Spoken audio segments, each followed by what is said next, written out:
عمران بن حسین نے بیان کیا کہ بنی تمیم کے کچھ لوگ نبی صلی اللہ علیہ وسلم کی خدمت میں آئے تو آپ نے ان سے فرمایا کہ اے بنی تمیم کے لوگوں تمہیں بشارت ہو. وہ کہنے لگے کہ جب آپ نے ہمیں بشارت دی تو اب ہمیں کچھ مال بھی دیجیے. اس پر آپ صلی اللہ علیہ وسلم کے چہرے مبارک کا رنگ بدل گیا. پھر آپ کی خدمت میں یمن کے کچھ لوگ آئے تو آپ نے ان سے بھی یہی فرمایا کہ اے یمن والو، بنو تمیم کے لوگوں نے تو خوشخبری کو قبول نہیں کیا، اب تم اسے قبول کر لو. تو انہوں نے عرض کیا ہم نے اس کو قبول کر لیا. پہلے لوگوں کو کچھ نہیں کہا. سمجھ رہے قصہ سمجھا آپ نے کہ آپ نے کچھ لوگوں سے کہا کہ تمہارے لیے خوشخبری ہو. اب انہیں پوچھنا چاہیے تھا بھی کیا خوشخبری. انہوں نے کہا کہ اچھا آپ ہمیں خوشخبری دے رہے ہیں تو کچھ مال بھی دے دیں. آپ کو یہ بات اچھی نہیں لگی، کیونکہ ہوتا ہے نا بعض اوقات آپ بچے کو ایک پیار کرتے ہیں تو وہ فوراً اپنا مطالبہ لے آتا ہے کہ آپ مجھے ایکس باکس لے دیں. وہ بھی موقع کی تلاش میں ہوتا ہے کہ آپ کب نرم پڑتے ہیں. اب آپ اس وقت کیا کریں گے؟ آپ اس وقت اپنا پیار محبت تھوڑا روک لیں گے کہ جو بات ہو چکی سو ہو چکی. پھر وہ آپ سے کہیں گے کہ آپ کیوں اس بات کو اگنور کرتے ہیں جب ہم آپ سے یہ مطالبہ کرتے ہیں. تو آپ خاموش رہے. اتنے میں یمن کے لوگ آ گئے. آپ نے ان سے کہا کہ خوشخبری قبول کرو. تو انہوں نے کہا کہ ہم نے قبول کر لی. تو انہوں نے کہا کہ اچھا یہ نہیں لیتے تو تم لے لو. تو انہوں نے کہا ہم لیتے. تو یہ ٹیکنیک ہے اس کو منوانے کی جو نہ مان رہا ہو کہ دوسرے سے منوا لے تو اس کو دیکھ کے پہلا بھی مانے گا. کہ اس کو سمجھ آئے گی کہ ماننے اور نہ ماننے میں فرق کیا ہے. کہ جو مانتا ہے ماں اس سے خوش ہوتی. ایک مرتبہ نبی صلی اللہ علیہ وسلم نے کسی صحابی کے ہاتھ میں سونے کی انگوٹھی دیکھی. آپ نے اس سے منہ موڑ لیا. اس نے وہ پھینک کر لوہے کی انگوٹھی بنوا لی. فرمایا تو اس سے بھی بری، یہ تو اہل جہنم کا زیور ہے. اس نے وہ پھینک کر چاندی کی انگوٹھی بنوا لی. اس پر آپ نے خاموشی اختیار کر لی. علی بن ابی طالب کہتے ہیں کہ رسول اللہ صلی اللہ علیہ وسلم کچھ لوگوں کے پاس گئے. ان میں ایک شخص رنگین غازہ لگائے ہوئے تھا، یعنی کہ میک اپ سا کیا ہوا تھا. آپ نے ان لوگوں کو دیکھا، انہیں سلام کیا اور اس شخص کی طرف سے منہ پھیر لیا. اس شخص نے کہا آپ نے میری طرف سے منہ پھیر لیا. آپ نے فرمایا اس کی آنکھوں کے مابین ایک انگارہ ہے، یعنی یہاں کچھ لگایا ہوا تھا اس نے. پتہ ایسا تھا نا، یہاں ٹکیا بندیا یا کچھ اس طرح کی چیزیں نشان وغیرہ لگا لی. دوسرے مذاہب کی دیکھا دیکھی، ایسی چیزوں سے منع کیا گیا. تو اب آپ دیکھیے کہ یہ جو اگنور کرنے کا انداز ہے یہ ڈسپلن سکھانے کا ایک بہت زبردست طریقہ ہے، بہت زبردست ٹیکنیک ہے. ہر وقت لیکچر نہیں اثر کرتے. کچھ چیزوں پر خاموشی، کچھ چیزوں پر ناپسندیدگی کا اظہار، یعنی کہ خاموشی ایک بہت بڑی قوت ہے. ہم سمجھتے بولنا قوت ہے، چپ کرنا اس سے بڑی قوت ہے. کیونکہ آپ نے دیکھا ہوگا کہ بعض اوقات کوئی شخص بہت بول رہا تو آپ کو اتنا اثر نہیں ہوتا، لیکن اگر وہی شخص خاموش ہو جائے تو آپ کو اتنا بھاری لگتا ہے کہ مائیں روز بولتی ہیں اور اگر آج ماں نہیں بول رہی تو دیر از سم تھنگ رانگ. تو نوٹس کریں گے. اصل چیز تو یہ نا کہ ان کی توجہ دلانا ہے. پیار کس لیے کرنا ہے کہ توجہ کریں. کیئر، لو، انعام، یہ ساری چیزیں کہ وہ سمجھے، مانوس ہو. اور اسی طرح خاموشی، اگنور کرنا، ڈسپلن کرنا، سختی کرنا، یہ بھی کس لیے کہ متوجہ ہو، سیکھے. ابو سعید خدری سے روایت ہے کہ نجران کا ایک باشندہ حضور صلی اللہ علیہ وسلم کی خدمت میں حاضر ہوا. وہ سونے کی انگوٹھی پہنے ہوئے تھا. آپ نے اس کی طرف توجہ نہیں کی. آپ نے فرمایا تم اس حال میں آئے ہو کہ تمہارے ہاتھ میں آگ کا ایک شعلہ ہے. پھر چہرے سے ناراضگی. پہلا کیا تھا؟ صرف خاموشی اور اگنور کرنا. اب ہے ناراضگی کا اظہار. سٹیپ بائی سٹیپ چلیں گے. زید بن خالد سے مروی ہے کہ ایک شخص نے رسول اللہ صلی اللہ علیہ وسلم سے لقطہ کے بارے میں پوچھا. لقطہ کہتے ہیں گری پڑی چیز کو اٹھانا. آپ نے فرمایا کہ 1 سال تک اس کا اعلان کرتے رہو. اگلے روز ہم نیچے گئے تو وہاں ایک گولڈ کی کوئی چیز گری پڑی تھی. پہلے ہم نے سوچا اٹھائیں، پھر ہم نے کہا کون 1 سال اعلان کرے گا، اس لیے بہتر ہے کہ جہاں پڑی رہے، جس کی بھی ہے آ جائے گا ڈھونڈنے کے لیے واپس. اسی طرح ایک مسجد میں ہم گئے تو وہاں گاڑی کی چابی پڑی ہوئی تھی صف پہ.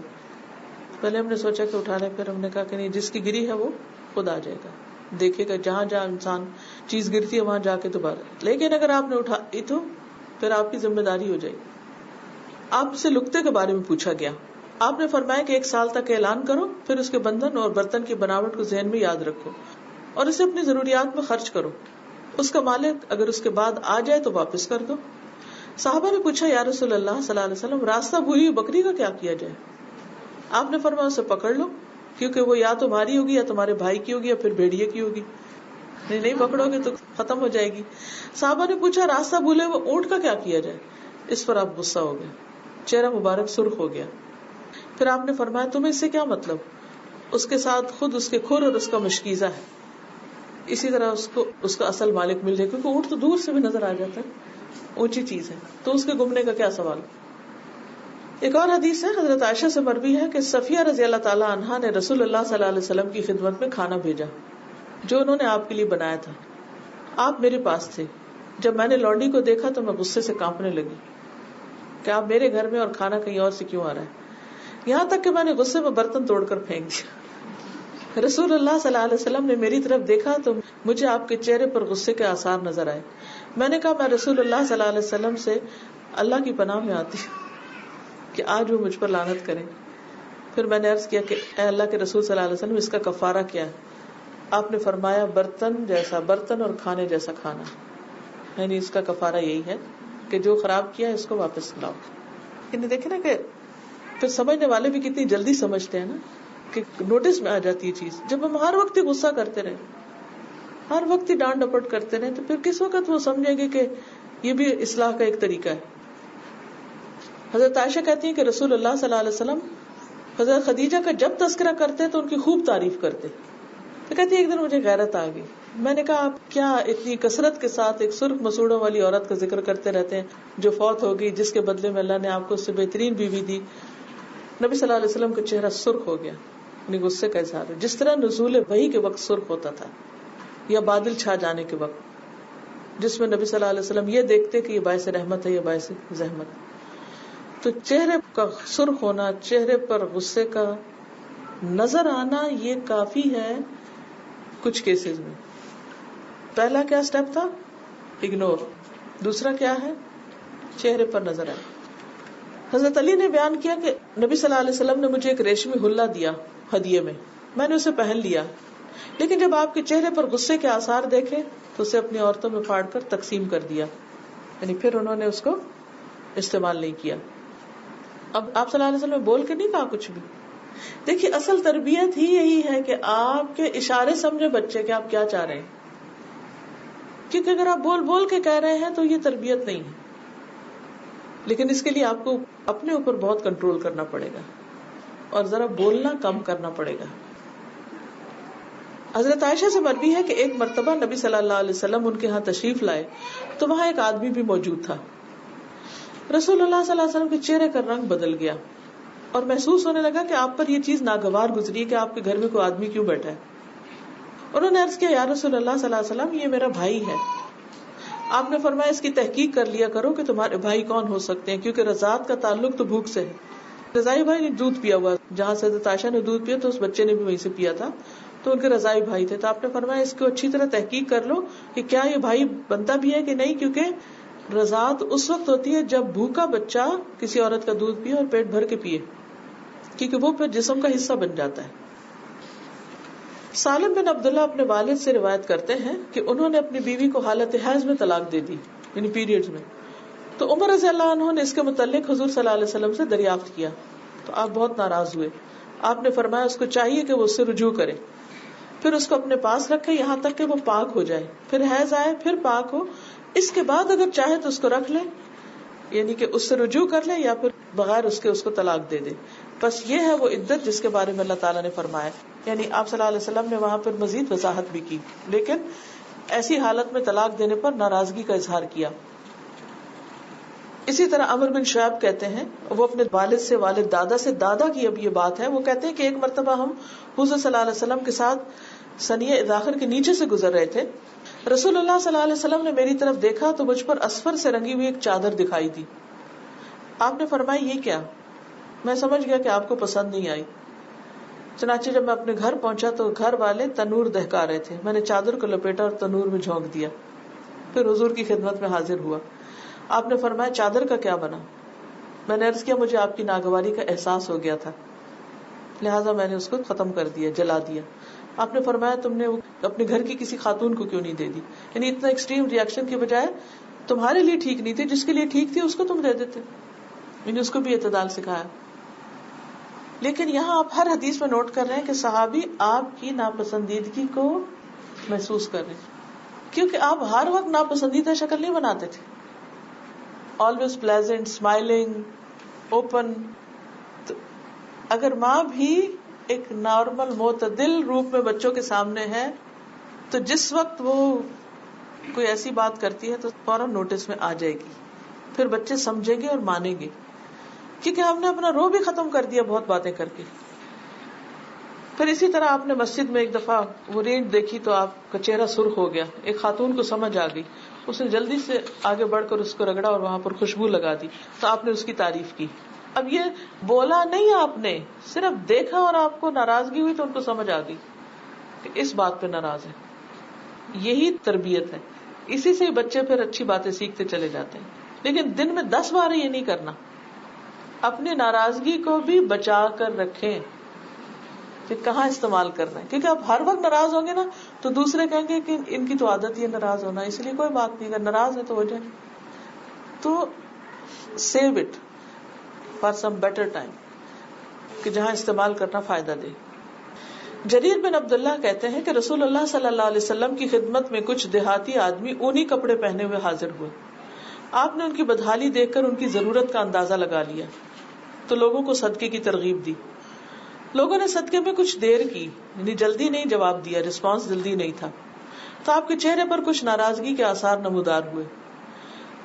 تو آپ کی ناراضگی کو دیکھ کر انصار میں سے ایک آدمی درہموں کی تھیلی لے کر حاضر ہوا، پھر دوسرا آیا، پھر سب باری باری آنے لگے، یہاں تک کہ آپ کے چہرے پر خوشی کے آثار ہوئے. کوئی لیکچر نہیں، کوئی خطبہ نہیں، آپ دیکھ رہے ہیں ہر جگہ پر خاموشی. کہیں چہرہ سرخ ہو رہا ہے، کہیں آپ اگنور کر رہے ہیں، لوگوں کو فوراً سمجھ آ رہا ہے. اس سے کیا ہوتا ہے، وہ خود معلوم کرتے ہیں کہ مسئلہ کیا ہے، پھر اس کو ٹھیک کر دیتے ہیں. جب ہم چیخ چلا کے مسئلہ بھی خود ہی بیان کر رہے ہیں تو دوسرے کو تو ہم نے ٹائم ہی نہیں دیا تربیت کرنے کا کہ وہ بھی سوچے. ایک اور روایت ہے، ابو ہریرہ رضی اللہ عنہ سے روایت ہے کہ رسول اللہ صلی اللہ علیہ وسلم ایک مرتبہ تشریف لائے. ہم لوگ تقدیر پر بحث کر رہے تھے. آپ غصے میں آ گئے، یہاں تک کہ آپ کا چہرہ سرخ ہو گیا، گویا آپ کے چہرے پہ انار کے دانوں کا رس ٹپکا دیا گیا، اتنا سرخ ہو گیا. آپ نے فرمایا کیا تم لوگوں کو اس چیز کا حکم دیا گیا ہے، یعنی یہ باتیں کرنے کا، بحث کی؟ کیا میں اس لیے بھیجا گیا ہوں کہ تم ان ٹاپکس پہ بحثیں کرو؟ تم لوگوں سے پہلے کی قومیں اسی مسئلے میں بحث مباحثہ کرنے کی وجہ سے ہلاک ہوئی. میں تم لوگوں کو قسم دیتا ہوں کہ اس مسئلے میں آئندہ بحث اور تکرار نہ کرنا. اور آج آپ دیکھیں کہ ہر دوسرے بندے کا مسئلہ تقدیر ہے اور اس پر ایسی جرا کرتے ہیں کہ کسی طرح راضی ہونے کو تیار نہیں، لیکن حاصل کچھ بھی نہیں. تقدیر کیا ہے؟ سر اللہ، اللہ کا سیکرٹ، اللہ ہی جانتا ہے. ہم اپنے لیے خیر و بھلائی کی دعا کرتے رہیں اور جو اس نے حکم دیا اس پر عمل کریں اور اس مسئلے کو چھوڑ دیں کہ اللہ چاہتا تو ہم ہدایت پاتے. ابو مسعود انصاری سے روایت ہے کہ ایک شخص آپ کے پاس آیا اور کہنے لگا کہ میں فجر کی نماز میں تاخیر کے ساتھ شریک ہوتا ہوں، یعنی دیر سے جاتا ہوں مسجد. جیسے بچے آپ نے دیکھا ہوگا وہ اللہ اکبر پہ نہیں جاتے، آپ انہیں کہیں جلدی کریں، وہ کہیں گے ہم پہنچ جائیں گے. بھی کیسے؟ وہ اتنی لمبی پڑھاتے ہیں، ہم وہ رکوع میں جانے سے تھوڑی دیر پہلے اندر جائیں گے، مسجد جا کے بھی کھڑے رہیں گے ادھر ادھر. یہاں بھی یہی تھا. تو وہ کہنے لگے میں اس لیے لیٹ جاتا ہوں کیونکہ ان کی نماز بڑی لمبی ہوتی. اس پر آپ اس قدر غصہ ہوئے کہ میں نے نصیحت کے وقت اس دن سے زیادہ غضبناک آپ کو کبھی نہیں دیکھا. پھر فرمایا لوگوں، تم میں بعض لوگ نماز سے لوگوں کو دور کرنے کا باعث ہیں. پس جو شخص امام ہو اسے ہلکی نماز پڑھنی چاہیے، اس لیے کہ اس کے پیچھے کمزور، بوڑھے اور ضرورت والے سبھی ہوتے ہیں. لیکن جملہ پھر مختصر ہی ہے نصیحت کا، لمبی بات نہیں. پھر یہ جو واک آؤٹ کرنے والی بات تھی نا، یہ بھی ڈسپلن کا ایک انداز ہے، لیکن ہر وقت نہیں کرنا چاہیے. آپ صلی اللہ علیہ وسلم حضرت فاطمہ کے گھر تشریف لے گئے اور وہاں دیکھا تو دروازے پر ایک کونے میں منقش پردہ تھا. آپ واپس آ گئے، غصے سے باہر نہیں نکلے، گئے دیکھا واپس اندر نہیں گئے، حالانکہ انہوں نے کھانے پہ بلایا ہوا تھا. تو حضرت علی کو حضرت فاطمہ نے کہا کہ آپ جائیے دیکھیے کہ کس چیز نے آپ کو روکا ہے. وہ آپ کے پیچھے پیچھے آئے تو وجہ پوچھی تو آپ نے فرمایا کسی نبی کے لیے جائز نہیں کوئی ایسی کسی جگہ پر داخل ہو جہاں اس قسم کے پردے لگے ہوئے، تو وجہ بتا دی. پھر اسی طرح